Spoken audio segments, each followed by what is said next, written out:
How important are maps to your tabletop role-playing game? On this channel, I make all kinds of maps, and I love to encourage you to make maps because I think it's fun and easy and incredibly rewarding. And maps are a big part of tabletop role-playing games because I think TTRPGs are an amazing way to create awesome stories that live in our imagination, and an easy way to get a group of players to line up on the details of a story is to use maps. I'm talking distance, location, the tone, and even the setting of the campaign can all be communicated really easily with maps. But as I was working on a new map for Patreon, I realized that sometimes it's actually more fun for the players to fill in those details themselves. I can't believe I'm saying it, but sometimes it's actually better to not use a map when playing tabletop role-playing games. Okay, I'm actually going to be drawing a map in this video, so I'm already contradicting myself, but just stick with me and it'll all make sense in the end. As you'll see, my process for making this map is pretty simple. I'm starting with a sketch and then moving into Adobe Illustrator to draw it with the pen tool, then Photoshop to color and add some texture. I don't want to get too hung up on all the actual drawing process stuff because you 100% do not need any fancy software to make maps like this, and really the only reason I'm spending any time on this map is because I'm writing an adventure for other GMs to run. So if I were just writing this adventure to play with my friends, this sketch that I'm working on right now is as far as I would take this map. It's got everything I need to run this adventure at the table, and I definitely would not show this rough sketch to the players. Okay, some context is needed here. So this month on my Patreon, check out the link down in the description, I'm releasing 3 one-shot pamphlet adventures for my new game, Goons and Ghosts. It's a ghost-busting game set in the real world where players go around trapping paranormal entities and saving the day like the Ghostbusters. So Goons and Ghosts is a hack of a game called Tunnel Goons by Nate Tremay. It's a rules-light game that plays super fast. In fact, it's so rules-light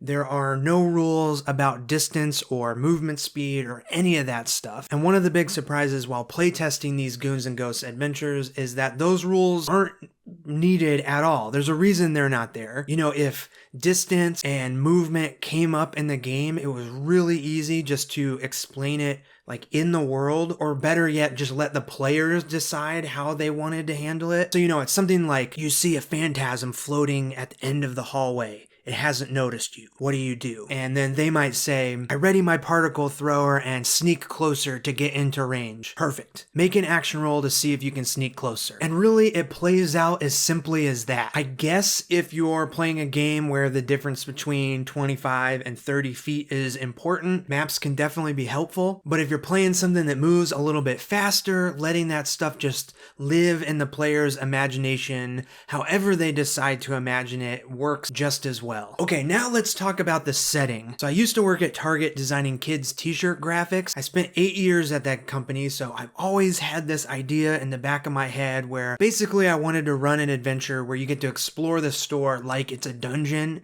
And in this case, a bunch of chaos demons have possessed the customers and are running around destroying everything in the store. So quick side note, if this adventure sounds cool, definitely check out the Patreon. This is just one of the 3 adventures I'll be releasing this month. There's digital versions, and I'll also be printing out trifold zines and mailing them, so definitely check it out, link in the description. Okay, now here's the thing. We've all been inside a Target or some other department type store. So we know what a big warehouse with gray metal shelves filled with whatever you need looks like. You know, it wouldn't be difficult for a GM to describe that setting, and it would be extremely easy for a player to imagine their character chasing some ghost through the toy and grocery sections of the store. So my point is, do we need a map that shows the difference between the pillow aisle and the video game aisle? Not really. You know, if you're playing a game with some crazy, fantastical setting that is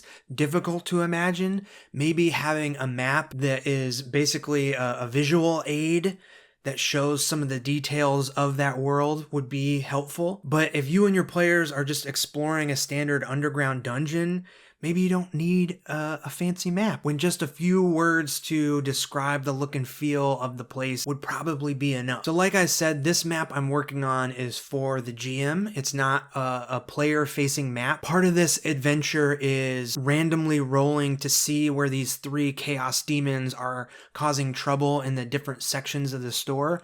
So I did want the GM to have an easy way to keep track of that. But looking at this map, it's like the simplest map ever. Basically, it's just a few squares and rectangles that make a list of places the players can go. You know, I'm not bothering with individual aisles or representations of shelves and inventory. We all know what that stuff looks like, and it's actually more fun to let our imagination fill in those details. But even with something so simple, I am still adding a little bit of flavor to it. You know, when I worked at Target, each store layout had its own kind of overhead map that showed the layout of the store. And I think actually if you go into one of the stores, you can see a map of like where things are located somewhere in the front. But because these demons are causing all this chaos, I didn't want my map to be like this rigid, strict floor plan. All of the sections are a little wonky, and the super basic, super corporate Helvetica labels are all rotated and off axis. And I'm adding a little bit of distressing to the whole thing too, all just to give it a little bit of a chaotic feel. You know, I want this pamphlet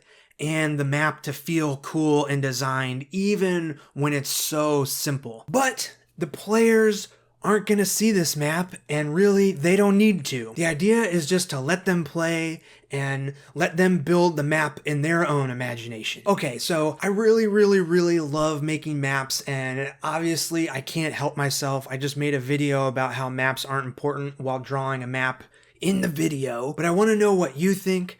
How important are maps to your game? Have you played games without using maps? Are you a player that prefers to not use maps, or are you a player that prefers to use maps? I'd really love to continue this conversation down in the comments. Let me know what you think. Thank you so much for watching, and I'll see you in the next one.